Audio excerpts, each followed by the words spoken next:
Chase-Lee hockey with a blue futon out of the box or out of the wall, whatever you want to call it.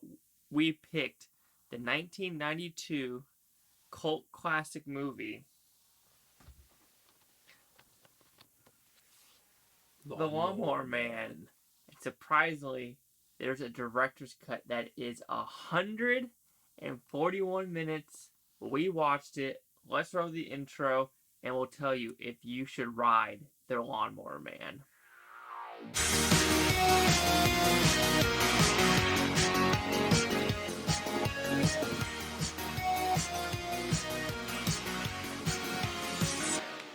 Alright, I'm going to give Grocery Gamer the opportunity to explain The Lawnmower Man.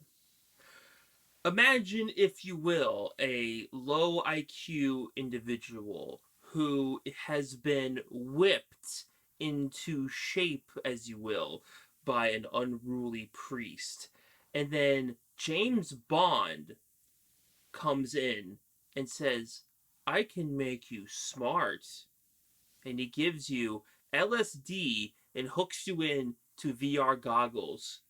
There are three main points to Lawnmower Man that make this movie a 300% in my book. 1, VR makes you jacked.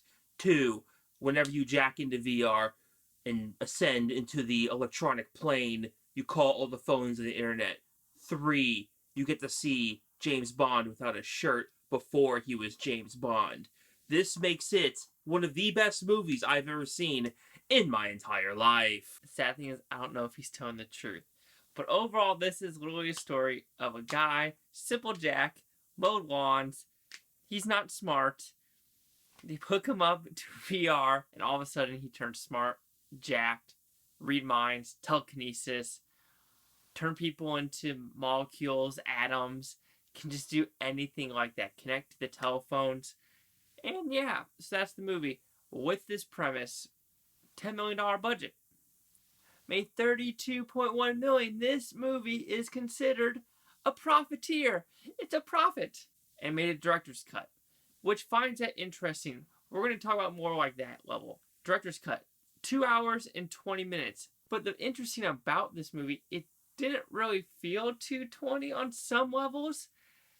In my opinion, that's the fascinating thing, because there is a lot of character development in this movie about where, is it Jojo? Is that his name in the movie? His name is Job. Job. Sorry, Jojo. Oh, that's someone else. That's Mark Ruffalo's best friend. No, that's the cartoon. I was talking about the pedophile. Mark Ruffalo calls him Jojo. That's funny. See, that's why I thought Jojo was Mark Ruffalo's BFS. So that's my fault.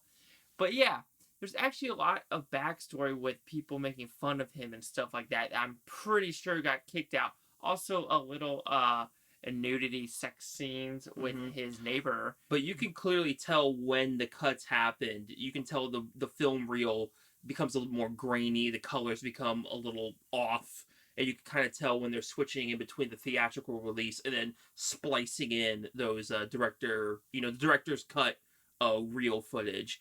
And you can kind of tell, like you said, the movie doesn't seem that long. I think it's because your brain just kind of purged all the unimportant information that was done intentionally for the theatrical release. A lot of that character development didn't need to happen. So 40 minutes of it. Yeah. So yeah, there's a reason why they probably made the 2 hour and 20-minute movie. The studio said, cut all this stuff. We're literally trying to make a virtual reality movie with nonstop action, quote-unquote action, and that's what they decided to do.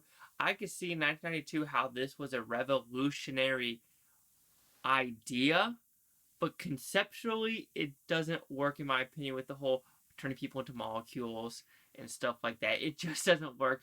Are turning people into fire, or is it turning them into a virtual reality? No, see, it's deeper than that. He was a priest. Okay. And he burned him in the fires of hell. So you think... But was interesting. Was he physically burnt, though, or was he body transferred? He was electro burned. Like they said, burned with a flamethrower. The effects might have looked garbage, but he was caught on fire, which is interesting because when they initialized his virtual reality powers, a lot of sigils and summoning circles, standard, like occult type stuff flashed through his eyes. It was occult there stuff. may be a hint of kind of like it already started out with him living, with his priest that beat him, but there's almost like this idea that virtual reality is almost like hell or some sort of like an alternate, evil dimension, because the way that he was able to get in there was through some very, obviously they probably either just pulled them from examples, or the subtext of it was meant to be that virtual reality is evil. Overall, Lawnmower Man is a good movie. No. Yes. It's perfect.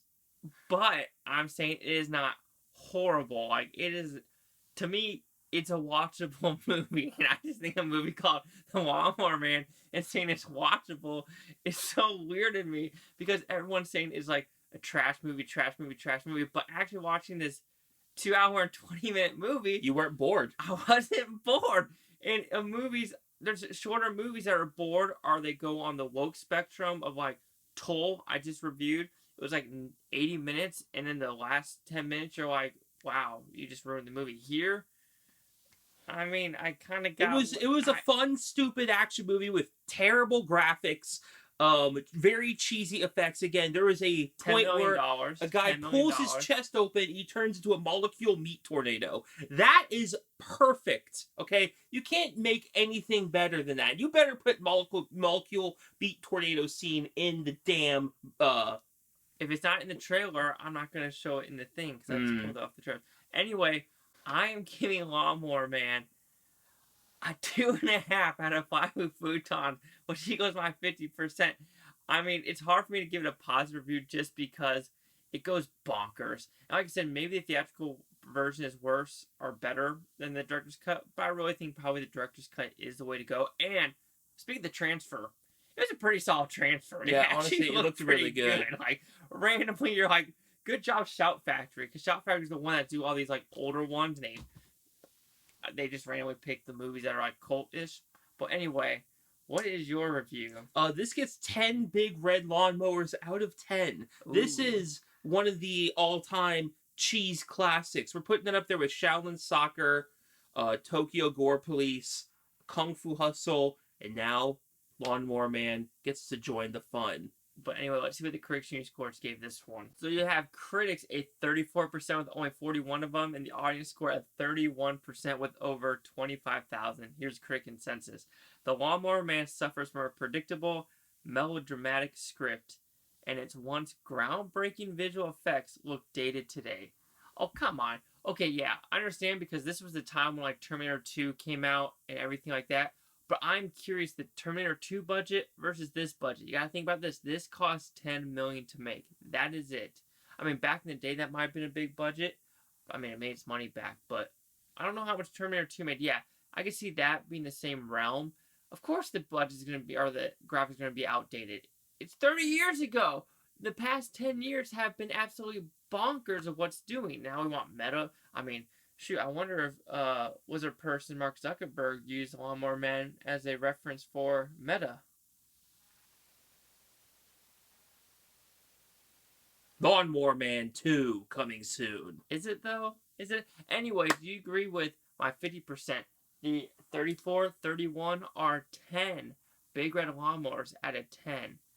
Chase back with a blue futon. Like, comment, subscribe. Let me know what you think about this Blue Futon Utopia. You Blue Futonians. Thank you for watching and have a great day. And why do you think no one likes talking about Lawnmower Man? Like those people on this show? Chase, stop talking about Lawnmower Man. But why do people want to stop talking about it? It's the perfect movie and we can't ruin it. We can't ruin the movie by talking about it all the time. So I know you're not going to go to Comic-Con, but if they do a Lawnmower Man panel, are we going? No, screw that. They're old now.